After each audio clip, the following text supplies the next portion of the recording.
नमस्कार दोस्तों, स्वागत है आपका इस YouTube channel sarpanch GS classes में। आज 26 जनवरी है यानी गणतंत्र दिवस और साथ साथ सरस्वती पूजा भी है।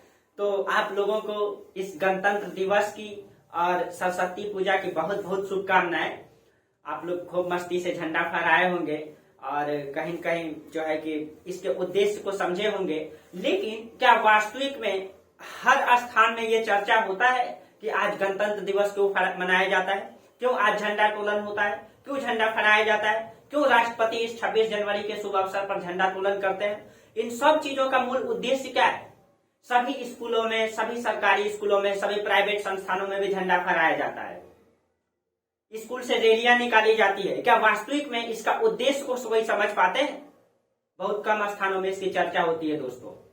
तो आज हम लोग ये समझेंगे कि क्यों गणतंत्र दिवस मनाया जाता है। तो सब कोई जानते हैं कि आज के दिन संविधान लागू हुआ था, लेकिन इसके उद्देश्य को समझना चाहिए कि झंडा तोलन क्यों होता है। आज के दिन हम लोग गणतंत्र हो गए थे, यानी हमारा अपना संविधान हो गया था। और संविधान को तैयार किसने किया था? आप सभी जानते हैं कि डॉक्टर भीमराव अंबेडकर ने। देखिए, संविधान को डॉक्टर भीमराव अंबेडकर ने तैयार नहीं किए थे। संविधान को तो कई सारी समितियों ने मिलकर तैयार किया। उसमें प्रारूप समिति, संघ समिति, झंडा समिति, अन्य कई सारी समितियां थी। लेकिन डॉक्टर भीमराव अंबेडकर ने प्रारूप तैयार किया था संविधान का, यानी कि संविधान कैसा होगा, उसका रूप किस प्रकार से होगा, उसका ढांचा कैसा होगा, इनका जो रूप दिया था वो डॉक्टर भीमराव अंबेडकर ने दिए थे। इसीलिए डॉक्टर भीमराव अंबेडकर को हम लोग संविधान का निर्माता के रूप में जानते हैं, क्योंकि डॉक्टर भीमराव अंबेडकर ऐसे व्यक्ति थे जो पूरी दुनिया के लगभग 45 देशों का संविधान पढ़ के आए थे। 3 PhD करके रखे थे। और इसके बारे में, डॉक्टर भीमराव अंबेडकर के बारे में पूरा जीवन संघर्ष उनका हम स्पेशल क्लास लाएंगे इसी के शुभ अवसर पर। ठीक है, अगर मौका मिला, हमको समय मिला, हो सकता है संडे को ही इसके बारे में बताएंगे, डॉक्टर भीमराव अंबेडकर के बारे में। और आप लोग सुभाष चंद्र बोस के बारे में वीडियो देखे ही होंगे और समझ ही गए होंगे। ठीक है, तो आज हम लोगों को समझना है कि आज संविधान दिवस के अवसर पर झंडा तोलन किया जाता है। उस दिन को याद किया जाता है कि आज ही के दिन यानी 26 जनवरी 1950 को भारत का एक संविधान लागू हुआ था। हालांकि दोस्तों, भारत का संविधान 26 नवंबर 1949 को ही लागू हो गया था, लेकिन 26 जनवरी 1950 को पूर्ण रूप से हमारा संविधान लागू हो गया था। क्योंकि इसका कॉन्सेप्ट कुछ इतिहास से है, क्योंकि पंडित जवाहरलाल नेहरू ने 26 जनवरी 1929 या 30 है दोस्तों, 30 को रावी नदी के तट पे झंडा फहराए थे और वो स्वतंत्रता की घोषणा कर दिए थे। उसी का उद्देश्य से जो है हमारा जो संविधान लागू हुआ वो 26 जनवरी 1950 को लागू हुआ। ठीक है, इसके लिए वेट किया गया था। लेकिन संविधान दिवस मनाने का क्या उद्देश्य है, क्या मकसद है? देखिए, जो हमारा संविधान है दोस्तों, हमारा मकसद यही है, संविधान दिवस को हम लोग याद करें, किसी भी दिवस को याद करें, उसमें विशेष रूप से झंडा तोलन हो। हर सरकारी संस्थान में झंडा तोलन किया जाता है। इसलिए किया जाता है क्योंकि हम इस संविधान के बारे में जाने। हमारा एक एक बच्चा, हमारे जो समाज से जो रैली निकाली जाती है, रैली में के तहत बच्चा बताए समाज को कि हमारा एक संविधान है, संविधान में बहुत सारे चीजें दिए गए हैं, आप लोगों को विशेष अधिकार दिया गया है, संविधान को जानिए कि हमारा संविधान क्या है। एक एक लोगों को जागरूक करने का मतलब ये तरीका ढूंढा गया कि हर साल संविधान दिवस मनाएंगे, हम लोग संविधान को याद करेंगे और उस अवसर पर हम पूरे समाज में भी ये फैलाएंगे कि हमारा एक संविधान है। समाज मतलब संविधान में कुछ चीजें लिखी गई है जो आपको भी उसमें अधिकार दिया गया है। तो जैसे हम उदाहरण की अगर बात करें, जैसे मौलिक अधिकार दिया गया है, तो मौलिक अधिकार के बारे में समाज में बताए, जागरूकता फैलाए, इस दिन झंडा तोलन हो, हर बच्चा को इसके बारे में बताया जाए। ये उद्देश्य होना चाहिए हमारा। तब जाकर के समाज जो है एक देखिए दोस्तों, एक शिक्षक एक समाज के निर्माता होते हैं। अगर शिक्षक चाह ले तो आसानी से हो सकता है। हम लोग हर बच्चा को मतलब बताएं फंडामेंटल राइट, मौलिक अधिकार के बारे में, और हर बच्चा को बोले रैली में जाकर के एक एक घर में बताना है मौलिक अधिकार के बारे में कि आपका भी कुछ अधिकार है, आपका भी कुछ कर्तव्य है जो संविधान में लिखा गया है। संविधान क्या है? अगर आपसे पूछेगा एक वर्ड में दोस्तों संविधान क्या है, तो आप सीधा बोलेंगे संविधान एक संग्रह है। संविधान एक संग्रह है उस प्रावधानों का, उस नियमों का, उस कानूनों का जिसके तहत किसी भी देश का संचालन किया जाता है, वो संविधान है। तो जो भारत का संविधान है दोस्तों, भारत का संविधान विश्व में सबसे बड़ा और सबसे लचीला संविधान और लिखित संविधान है, जिसको कई सारे समितियों ने लिखा। और आप लोग इसके बारे में फैक्ट तो जानते ही हैं कि इसको लिखने में 2 वर्ष 11 माह 18 दिन लगा, ठीक है। और कई सारी समितियों ने लिखा, कुछ लाख रुपए खर्च हुए, खिचड़ी खाकर संविधान तैयार किया गया था। इन सब चीजों को आप लोग जानते हैं। आज मेरा मकसद संविधान के बारे में बताना है, संविधान को पूर्ण रूप से उसका डिटेल्स नहीं करना है, बस जानना है कि 26 जनवरी को हम लोग क्यों मनाते हैं, झंडा तोलन करते हैं। तो देखिए दोस्तों, 26 जनवरी को झंडा तोलन किया जाता है ताकि हम जाने कि आज के दिन संविधान लागू हुआ था। लोग पूछे, लोग चर्चा करें कि हमारा संविधान क्या है, हर बच्चा जागरूक हो, पूछे कि हमारा संविधान क्या है, इसका उद्देश्य क्या है, झंडा तोलन का क्यों संविधान लागू हुआ था, ये संविधान क्या है, हर लोग जाने, हर लोग जागरूक हो, पूछे समाज में कि क्यों झंडा फहराने जाते हो। लेकिन यहाँ दुर्भाग्य दोस्तों, हमारे देश का बहुत सारे लोग बुरे मान जाएंगे, लेकिन सरकारी संस्थानों में ऐसा नहीं होता है। बहुत सारे सरकारी टीचर तो संविधान के बारे में ही नहीं जानते, फंडामेंटल राइट ही नहीं जानते। हालांकि कुछ लोगों को बुरा लग जाएगा, लेकिन सच तो यही है, सच तो यही है। लेकिन हाँ, जो जानते हैं उनको, उनके लिए मैं नहीं बोल रहा हूँ, लेकिन जो नहीं जानते हैं, दुर्भाग्य इस देश का। और हमारे जैसे बिहार का शिक्षा संस्थान की क्या हालत है वो सब जानते हैं। हालांकि हम कटाक्ष करेंगे तो बहुत सारे लोग बुरा मान जाएंगे, लेकिन सच तो यही है। और समाज का निर्माण बिना शिक्षा का नहीं हो सकता है, बिना शिक्षा का एक समाज का निर्माण कभी नहीं हो सकता है। और 26 जनवरी के अवसर पर भारत के संविधान के बारे में हर स्थान में चर्चा होनी चाहिए, कहीं चर्चा नहीं होती है, जो होना चाहिए। संविधान क्या है हर बच्चों को बताया जाना चाहिए, लेकिन शिक्षा के नहीं जानते कहां से बताएंगे। तो इन सब चीजों का चर्चा होना चाहिए। मान लीजिए क्या, जैसे कि हमारा जो भारत का संविधान है दोस्तों, आप लोग सभी जानते हैं कि भारत का मूल संविधान में 22 भाग हुआ करता था और 8 अनुसूचियां हुआ करती थी। यानी कि एक किताब लिखा गया। मान लीजिए कि मैं आपको पॉलिटी की किताब दिखाता हूँ, ठीक है, इसी आधार पर देखिए। मान लीजिए ये पॉलिटी की किताब है, ठीक है, और इस तरीके से मान लीजिए हमारा ये संविधान का बुक है, संविधान लिखा गया है, ठीक है। देखिए एक पतली वाली, देखिए मान लीजिए ये हमारा संविधान है, ठीक है। ये संविधान, इस संविधान को क्या किया गया, ये पूरा बुक लिखा गया है। इसमें एक एक चीज, आप खाने पीने से लेकर के आपको क्या क्या अधिकार है, आप सो सकते हैं, कब कब जग सकते हैं, इसमें हर चीजें लिखा गया है। इसमें जो चीजें लिखा गया है वही चीजें आप करते हैं। जैसे इसमें मान लीजिए पूरा बुक है, इसको कई सारा भाग में बांट दिया गया है। जैसे कि पन्ना पेज बाय पेज में, एक चैप्टर में, जैसे आप लोग कहानी पढ़ते हैं कि चैप्टर 1 की कहानी, चैप्टर 1 में हिंदी कहानी, कोई भी कहानी लीजिए, जैसे चैप्टर 1 की कहानी पेज नंबर 1 से लेकर 12 तक है। उसी तरीके से भारत का संविधान है। इसको क्या, यही सब चीजों को समझाना चाहिए, बताना चाहिए सभी स्कूल संस्थानों में कि हम लोग झंडा तोलन किए, संविधान दिवस को याद किए, आज के दिन संविधान लागू हुआ था। और संविधान के बारे में हर बच्चों को बताना चाहिए। हर बच्चा अपने घर में जाके बताएगा कि पापा मम्मी ये उद्देश्य से हम झंडा फहराते हैं, ये था हमारा संविधान, हमारे मौलिक अधिकार ये हैं, सब कोई समझे। तो देखिए जैसे कि भारत के संविधान में 22 भाग है, भारत के संविधान में 22 भाग है। इसमें 395 मूल के बारे में हम बात कर रहे हैं। हालांकि हम संविधान आज पढ़ाने नहीं आए, उसके बारे में बताने आए, ठीक है, इसीलिए हम पॉलिटी नहीं पढ़ा रहे हैं। पढ़ाएंगे तो उसमें डिटेल से चर्चा करेंगे। 395 अनुच्छेद है, ठीक है, 395 अनुच्छेद है। यानी कि क्या किया गया, मान लीजिए कि भाग 1, यानी इस पुस्तक, जैसे हम आपको संविधान दिखाए तो इसमें भाग के द्वारा पेज बाय पेज बांटा गया है, चैप्टर बाय चैप्टर। जैसे मान लीजिए भाग 1 इसमें कहा गया है कि राज्य और संघ और उसके राज्य क्षेत्र के बारे में चर्चा किया गया। संघ का मतलब पूरा देश और उसका राज्य क्षेत्र कौन कौन सा होगा, भाग 1 में उसका चर्चा है।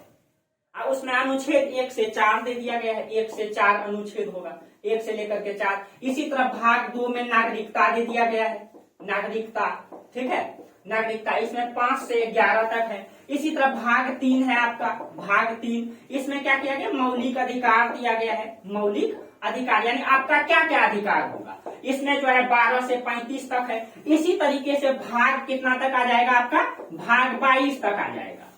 ये सब चीजों को स्कूल कॉलेजों में हर जगह चर्चा करनी चाहिए। दुर्भाग्य तो यह है दोस्तों कि शिक्षक ही नहीं जानते हैं, कहां से बताएंगे, ठीक है। बहुत सारे लोगों को बुरा लग जाएंगे मेरा बात, लेकिन सच यही है। और बिना शिक्षा का संविधान, बिना शिक्षा का किसी भी समाज का निर्माण नहीं हो सकता है। अगर शिक्षक चाह ले तो समाज का निर्माण बहुत बेहतरीन कर सकता है, अगर ईमानदारी पूर्वक इम्प्लीमेंट किया जाए। भारत का संविधान इतना बेहतरीन है दोस्तों, इतनी कठिनाइयों से इसको लिखा गया है, ठीक है। सोचिए, एक लोगों ने हाथ से संविधान को लिख दिया और हम लोग पढ़ नहीं पाते, जान नहीं पाते हैं। कितना दुर्भाग्य की बात है, स्कूल कॉलेजों में बताया नहीं जाता है, ठीक है। चलिए हम चर्चा करते हैं। मान लीजिए इसी तरह भाग 22 तक दिया गया है, ठीक है, इन सब चीजों के बारे में कितना देर लगेगा, 2 घंटा लगेगा चर्चा करने में, बताइए स्कूल कॉलेजों में। बस मेरा उद्देश्य है कि इस चीजों का चर्चा हो समाज में।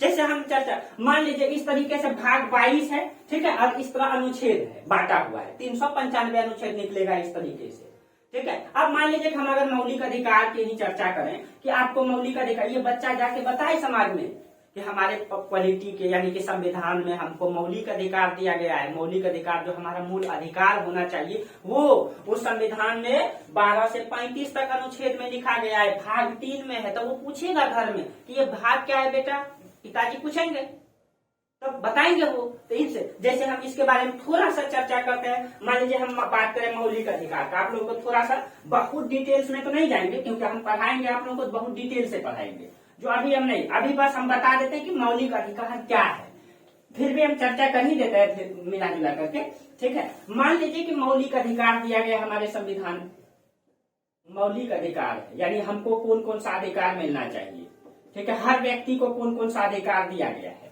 देखिए इसका जो चर्चा है ये भाग 3 में है, भाग 3 में अनुच्छेद कितना है, अनुच्छेद है 12 से लेकर 35 तक।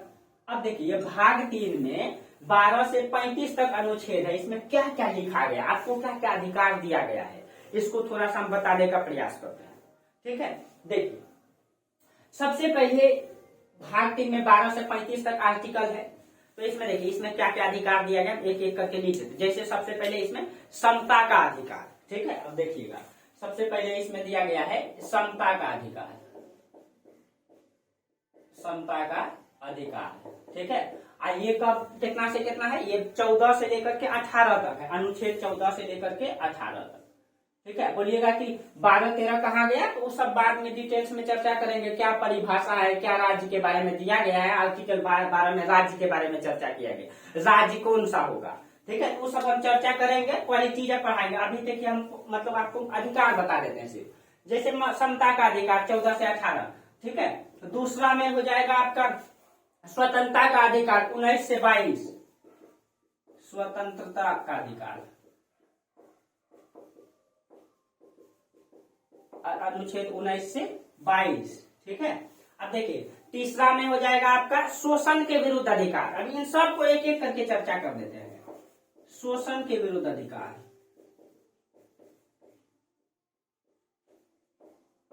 यानी आपसे कोई शोषण नहीं कर सकता है, इसमें 23 और 24 में दिया गया है, ठीक है। चौथा शोषण के विरुद्ध अधिकार, चौथा है धार्मिक स्वतंत्रता का अधिकार,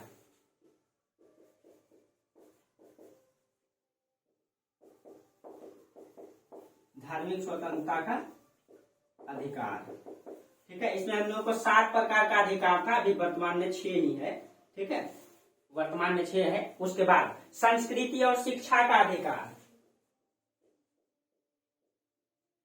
संस्कृति एवं शिक्षा का अधिकार, आप लोग पूरा लिखेंगे। और 6 में है संवैधानिक उपचारों का अधिकार, संवैधानिक उपचारों का अधिकार, देखिए इसको आप लोग लिख। और देखिए संपत्ति का अधिकार भी था, 44वें संविधान संशोधन के तहत एक अधिकार हम लोगों को 7वां अधिकार भी था, संपत्ति का अधिकार, यानी हम संपत्ति एकत्रित कर सकते थे, लेकिन इसको समाप्त कर दिया गया 44वें संविधान संशोधन 1978 के द्वारा। अब देखिए थोड़ा सा अगर हम इसको डिटेल से चर्चा करें आपको समझाने के लिए, जैसे मान लीजिए कि समता का अधिकार क्या है, ठीक है। अब इसमें अनुच्छेद 14, 15, 16, 17, 18 होगा, 14 होगा, 15 होगा, 16 होगा, 17 होगा, 18 होगा, इस तरीके से दिया गया। अब देखिए अनुच्छेद जो 14 है इसमें क्या कहा है, विधि के समक्ष समता का अधिकार, यानी कानून जो है, कानून के नजर में हम लोग सभी समान हैं, ठीक है, कानून के नजर में हम लोग सभी समान है। इसमें कहा गया है कि विधि के समक्ष समता का अधिकार, आप लोग इसको लिखना चाहे तो लिख लीजिए, ठीक है। अब देखिए दूसरा में कहा गया है, अनुच्छेद 15 में कहा गया धर्म, लिंग, जाति, संप्रदाय के आधार पर भेदभाव नहीं किया जाएगा, यानी कि आप लोग जानते हैं, इसके बारे में थोड़ा हम चर्चा कर देते हैं, ठीक है। धर्म के आधार पे कोई भी, जाति के आधार पे, ठीक है, लिंग के आधार पे, ठीक है, इसके मतलब इस आधार पे किसी भी व्यक्ति से आप भेदभाव नहीं कर सकते हैं। पहले हमारा समाज में ये चलता था भेदभाव, तो आप नहीं कर सकते हैं, ठीक है। ये हमारा संविधान में लिखा है, क्योंकि हमारा देश क्या है, आजाद देश है, स्वतंत्र है, हमारा संविधान है, गणतंत्र है हम लोग, ठीक है। इसलिए अब देखिए अनुच्छेद 16 में कहा गया है कि लोक नियोजन के अवसर पर समता का अधिकार, ठीक है, लोक नियोजन के अवसर पर समता का अधिकार, यानी कि कोई भी सरकारी वैकेंसी निकलेगा तो सबको उसमें समान अधिकार होगा, ठीक है। इसमें हम सीधा लिखते हैं अवसर की समता, अवसर की समता। अब आप लोग कहते होंगे कि सर ऐसा तो होता नहीं है। 17 में अस्पृश्यता का अंत, अस्पृश्यता, ठीक है, अस्पृश्यता का अंत। अस्पृश्यता का मतलब होता है छुआछूत आप किसी से नहीं कर सकते हैं। 18 में उपाधि का अंत, इसको थोड़ा सा हम डिटेल्स कर देते हैं, उपाधि का अंत, ठीक है। आप देखिए आप 14 में कहते होंगे विधि के समक्ष, कानून के समक्ष हम सभी समान हैं, ठीक है। 15 में है धर्म, लिंग, जाति, संप्रदाय के आधार पर भेदभाव नहीं किया जा सकता है। अब अनुच्छेद 16 में है कि अवसर की समता, यानी कोई भी सरकारी वैकेंसी निकलेगा, नौकरी का के लिए आएगा तो सब व्यक्ति को समान अधिकार होगा। लेकिन आप लोग कहते होंगे कि जो ST SC समाज को छूट दिया गया है, न OBC को कुछ आरक्षण दिया गया है। ये आरक्षण क्यों दिया गया है, ठीक है। आप लोग कहेंगे आरक्षण क्यों दिया गया है, तो देखिए दोस्तों थोड़ा सा हम बहुत डिटेल्स में तो नहीं जाएंगे, लेकिन हल्का चर्चा कर देते हैं। आप लोग जानते हैं कि अगर भारत का इतिहास मेरा अगर पढ़े होंगे क्लास, तो आप लोग जानते हैं वैदिक काल हम उसमें पढ़ाए बहुत डिटेल से, ठीक है। वैदिक काल, वैदिक कालों में हमारा जो समाज चलता था वो मतलब कि वर्ण व्यवस्था के आधार पे था। वर्ण व्यवस्था क्या था, देखिए उसमें 4 वर्णों को रखा गया था। वर्ण व्यवस्था में 4 वर्ण, सबसे पहले क्या था ब्राह्मण, ब्राह्मण, दूसरा में क्या था क्षत्रिय, क्षत्रिय, ठीक है, तीसरा में वैश्य, वैश्य, और चौथा में शूद्र था, ठीक है। अब देखिए इसके जो है यहाँ कर्म के आधार पे मतलब समाज को विभाजित किया गया था कि जो जैसा कर्म करेगा वैसा ही वो मतलब कि उसको उस कैटेगरी में रखा जाएगा। यानी कि जो भी वेद का ज्ञान हासिल करता था, जो भी पढ़ता लिखता था, जो शिक्षा देता था, शिक्षा लेना, दान देना, दान लेना, यज्ञ करना, यज्ञ कराना, ये काम जो भी करता था उसको ब्राह्मण कहा जाता था, ठीक है। जो लड़ता था, जो समाज की रक्षा के लिए काम करता था, लड़ाकू प्रवृत्ति का होता था, उसको क्षत्रिय कहा जाता था। आप लोग मेरा क्लास देख लीजिए, मतलब कि वैदिक काल को उसमें अच्छा से पढ़ाया है, ठीक है। यहाँ बहुत ज्यादा डिटेल्स में नहीं जाना चाहेंगे। वैश्य का काम होता था वाणिज्य व्यापार करना, और जो कुछ नहीं करेगा वो इस तीनों का सेवा करेगा तो उसको शूद्र कहा जाता था, ठीक है। उत्तर वैदिक काल में क्या हो गया, इसमें कर्मकांड फैल गया। उत्तर वैदिक काल में हुआ ये कि देखिए पहले समाज जो है कर्म के आधार पे बांटा गया। थोड़ा समझाते, जैसे मान लीजिए कि ब्राह्मण का 4 पुत्र है, ठीक है, ब्राह्मण का 4 पुत्र A B C D, तो ब्राह्मण का 4 पुत्र अगर A अगर पढ़ेगा लिखेगा तो ये ब्राह्मण ही कहलाएगा। लेकिन दूसरा पुत्र अगर समाज के लिए लड़ेगा, आर्मी में जाना चाहेगा, रक्षा करेगा, तो क्षत्रिय कहलाएगा। यानी जन्म से वो बालक क्या है, जन्म से वो ब्राह्मण है, लेकिन कर्म से क्षत्रिय कहलाएगा। यानी कि जो जैसा कर्म करेगा वैसा सिस्टम चलता था हमारे समाज में। उत्तर वैदिक काल में क्या हो गया कि जैसे कि ब्राह्मण वर्ग, क्षत्रिय वर्ग, ये सब उच्च वर्ग के हो गए, वो शिक्षित हो गए। उन लोगों ने क्या सिस्टम बना दिया, नहीं भाई अब कर्म के आधार पे समाज का विभाजन नहीं होगा, अब जन्म के आधार पे होगा। यानी ब्राह्मण का बेटा ही ब्राह्मण होगा, चाहे वो पढ़े चाहे न पढ़े, वही शिक्षा देने जाएगा। तो ये तो कर्म कांड ना फैल गया भाई। मान लीजिए अभी एक सिस्टम बना दे, IAS अफसर सब मिल करके ये सिस्टम बना दे कि IAS का बेटा IAS बने, आर्मी बेटा आर्मी बने, बिहार पुलिस का बेटा बिहार पुलिस बने, चाहे आर्मी बेटा लग रहा है क्यों ना, वो बॉर्डर में संभालेगा। क्या ये सिस्टम ठीक होगा, नहीं होगा। तो उत्तर वैदिक काल में यही हो गया, और जिसके कारण से क्या हो गया, शूद्रों का सारा अधिकार खत्म हो गया। शूद्रों को जो है मतलब अछूत माने जाने लगा, उसके साथ भेदभाव किया जाने लगा, उसके मतलब कि गला में जो है कि वो घड़ा टांग दिया गया कि थूक उसी में वो फेंकेगा, पीछे में झाड़ू लटका दिया गया ताकि वो चलेगा तो मतलब जमीन को साफ करते हुए जाएगा, क्योंकि वो थूकेगा धरती पर तो धरती अपवित्र हो जाएगा।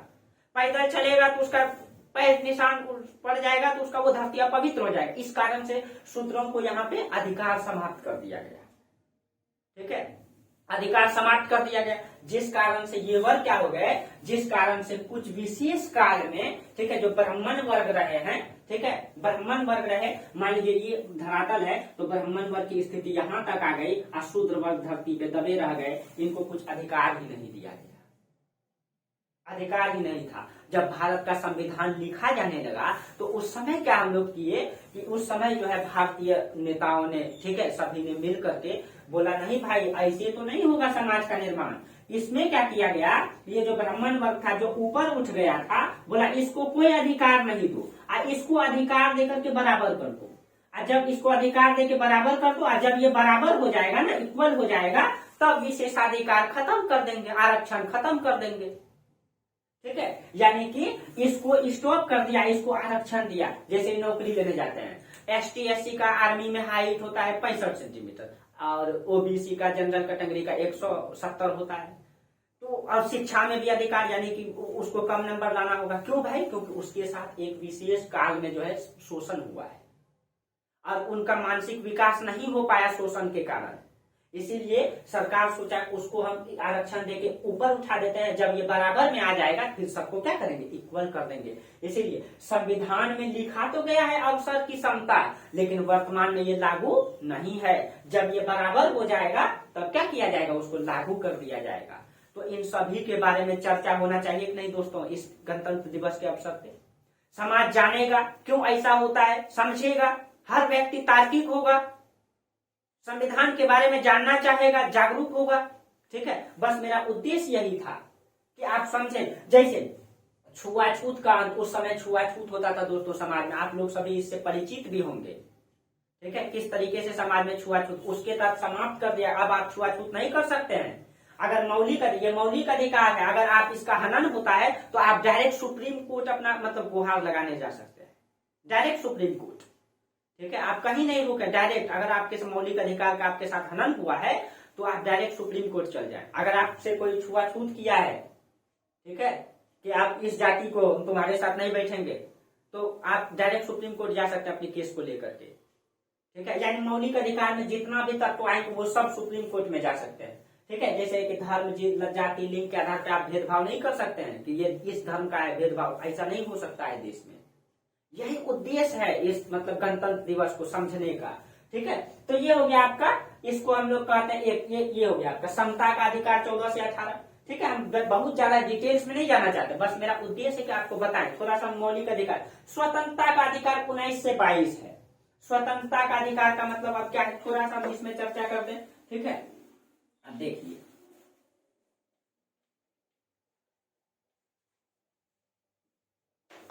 अब देखिए जैसे कि 19 से 22, तो इसमें अनुच्छेद 19 होगा, 20 होगा, 21 होगा और 22 होगा। ठीक है, 19 में हम लोगों को 7 प्रकार का अधिकार दिया गया है।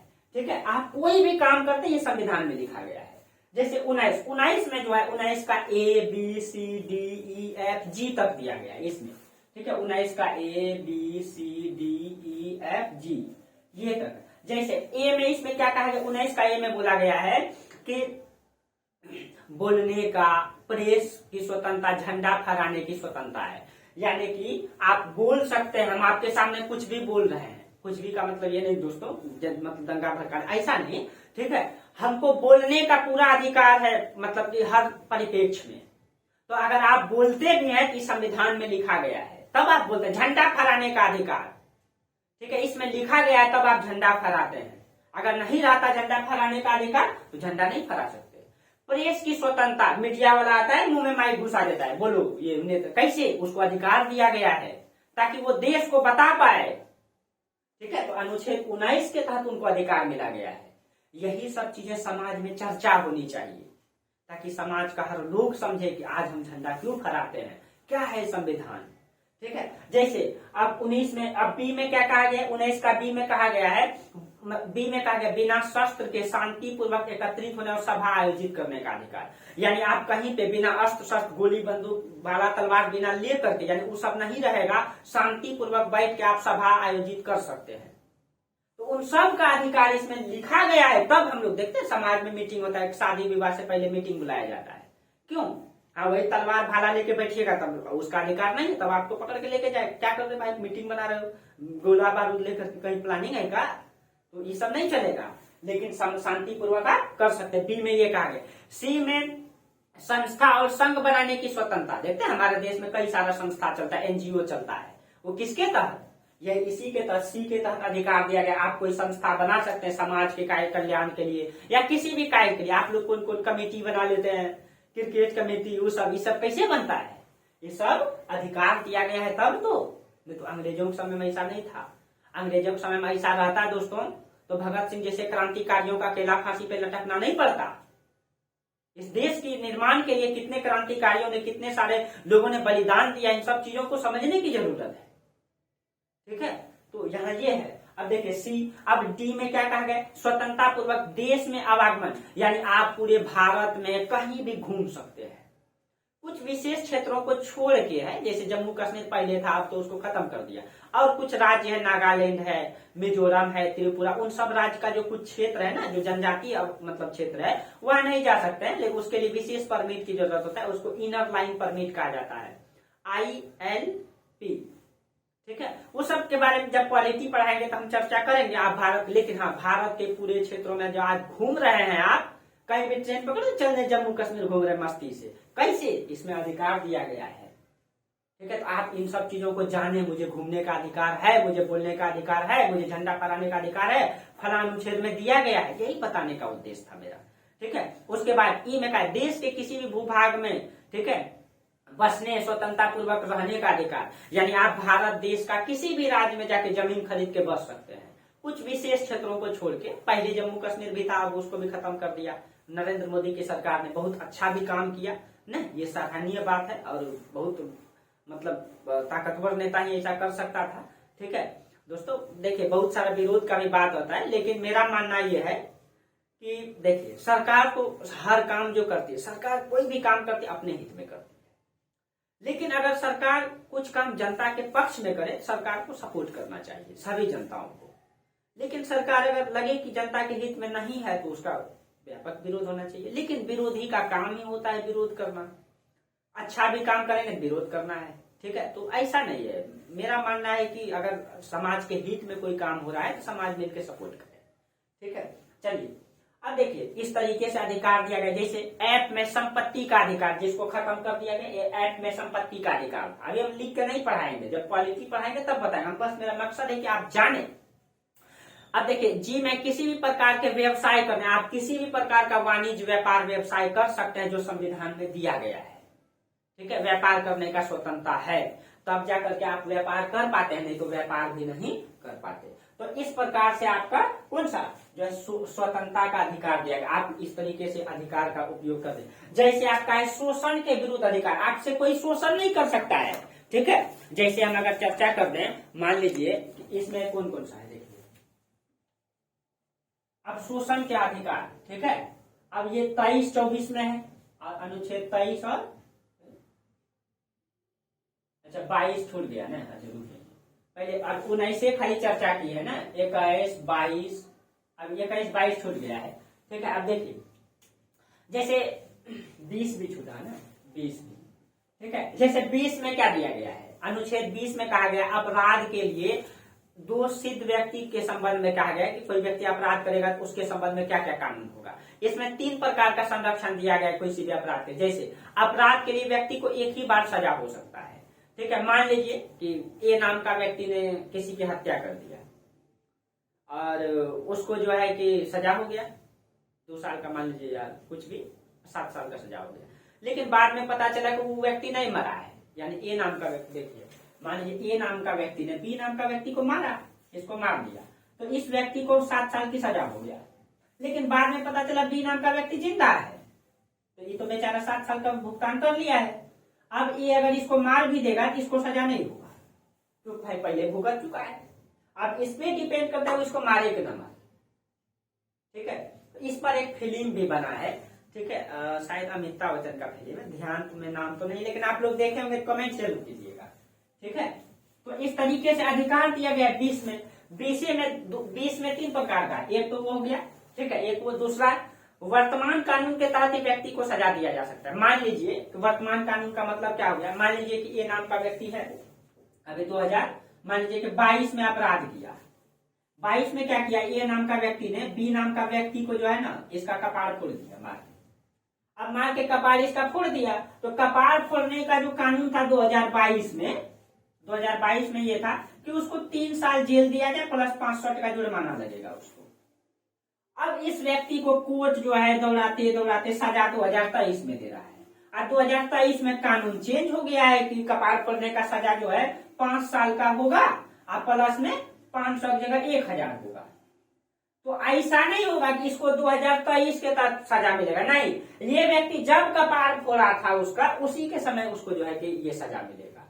तो वर्तमान कानून के तहत ही सजा मिलेगा। ये नहीं कि कोई मतलब कोई गलत काम किया, एक व्यक्ति कपार फोड़ा, अब वो आदमी कानून बना दे, संसद में कानून, कपार फोड़ने के लिए मौत की सजा दिया जाए, फांसी लटका दिया जाए। अब तू बेचारा सोचेगा जितने कपारे फोड़े थे, जान उसके नहीं फोड़े थे वो भी, अब तो फांसी में लटकना पड़ेगा।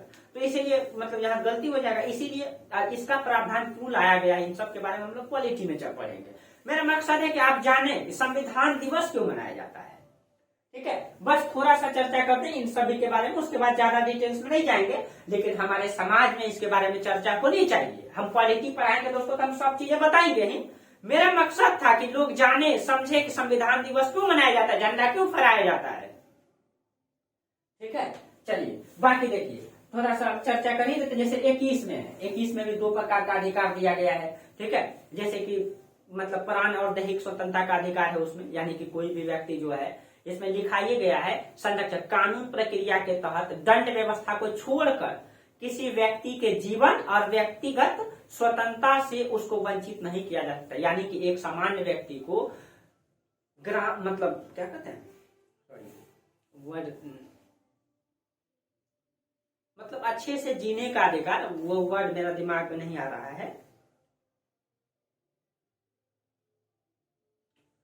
मतलब एक व्यक्ति को सामान्य गरिमापूर्ण जो है जीने का अधिकार होगा। अनुच्छेद 21 में कहा गया है। अनुच्छेद 21 का ए में कहा गया है, 21 में एक है, 21 में एक 21 और 21 का ए है। ए में ये कहा गया है कि 6 से 14 वर्ष के बच्चों को निःशुल्क शिक्षा अनिवार्य होगा। यानी अगर देखते हैं हम लोग 6 वर्ष के बच्चों को सरकारी स्कूल में पढ़ाते एकदम फ्री में शिक्षा दिया जाता है, वो किसके तहत, तो कहीं कहीं इसमें लिखा गया है उसी के तहत। सरकार मेहरबान नहीं है हमारे ऊपर, ठीक है, अब वो हमारा ही टैक्स से देती है शिक्षा, लेकिन अगर सही से इम्प्लीमेंट हो जाए दोस्तों तो शायद हमारा देश का भविष्य कुछ और हो जाएगा, वही भविष्य हो जाएगा जो पूर्व में हुआ करता था। नालंदा जैसे विश्वविद्यालय में जो पढ़ने के लिए विदेशों से छात्र आया करते थे। ठीक है, तो भारत है, लेकिन इसको वर्तमान के आप लोग जान ही रहे हैं कि भ्रष्ट नेताओं ने इसको खत्म करके रखा है। ठीक है, बाकी जो ईमानदारी पूर्वक काम करते हैं उसको सैल्यूट है।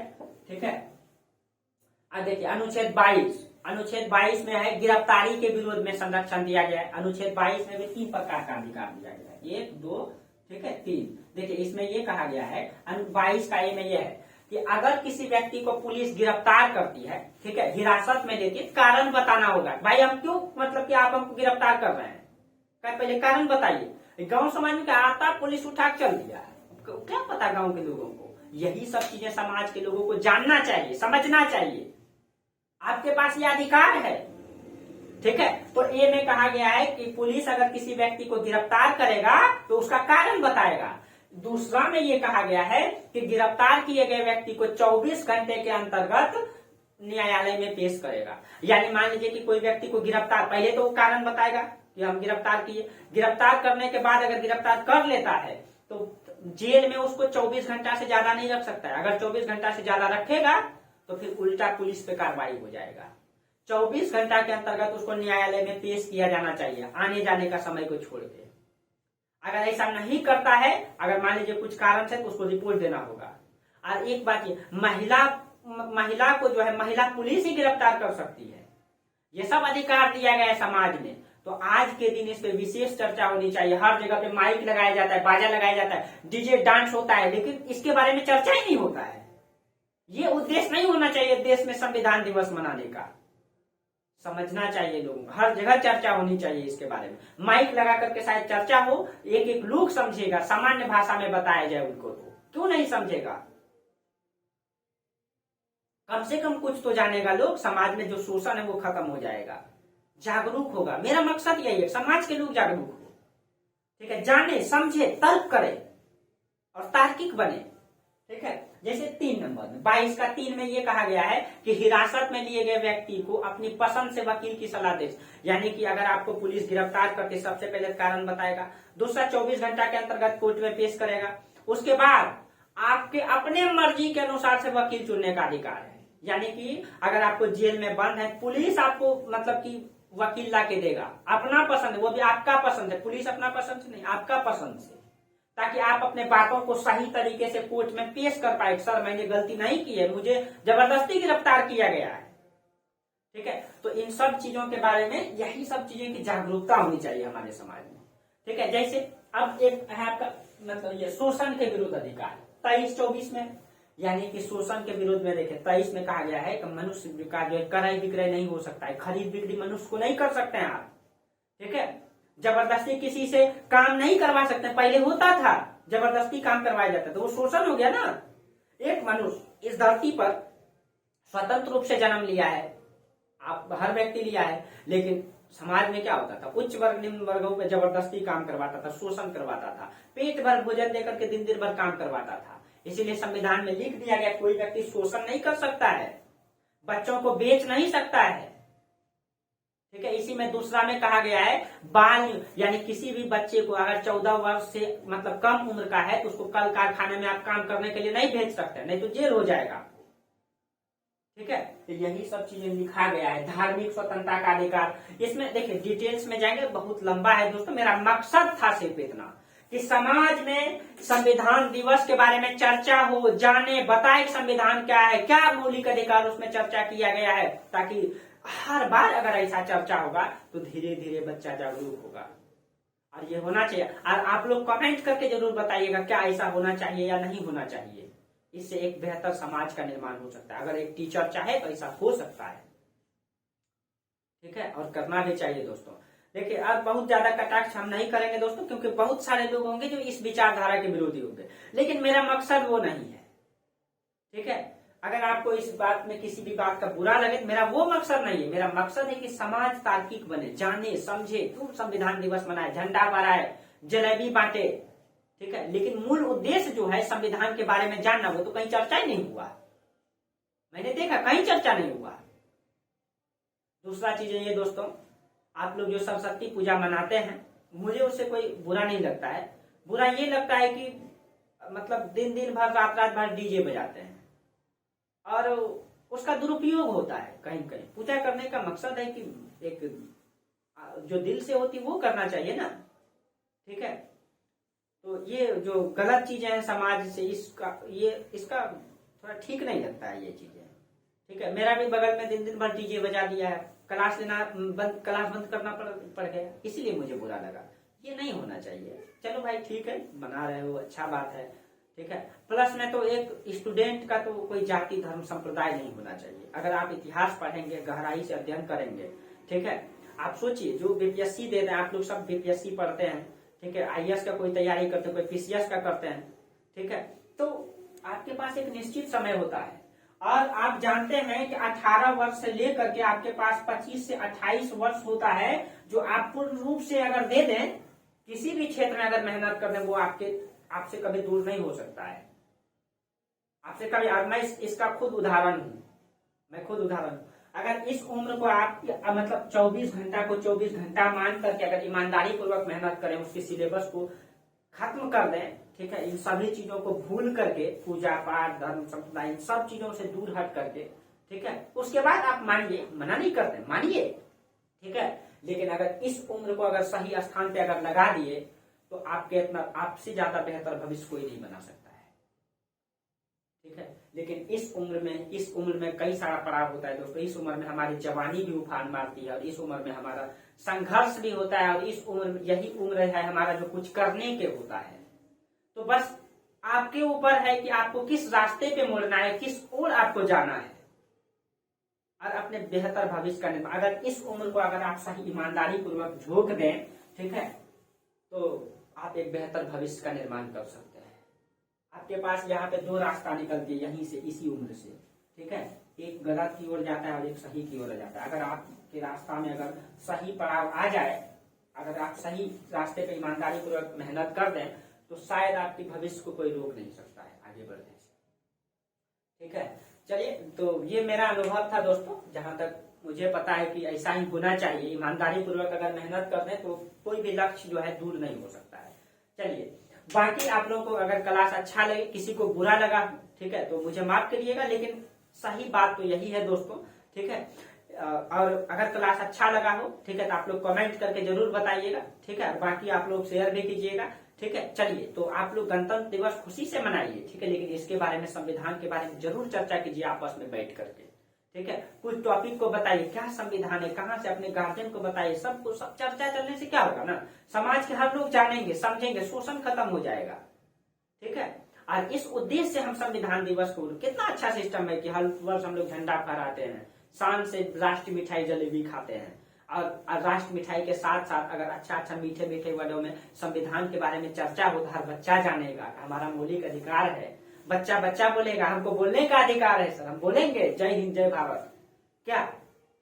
तो इन सब चीजों का चर्चा होगा तब तो। बस मेरा मकसद यही था वीडियो बनाने। चलिए, तो आज हम लोग यहीं तक चर्चा करेंगे दोस्तों। और देखिए, किसी को अगर बुरा लगे हो तो ईमानदारी पूर्वक मैं कहता हूँ, किसी का ठेस पहुंचाना मेरा उद्देश्य नहीं था, ठीक है।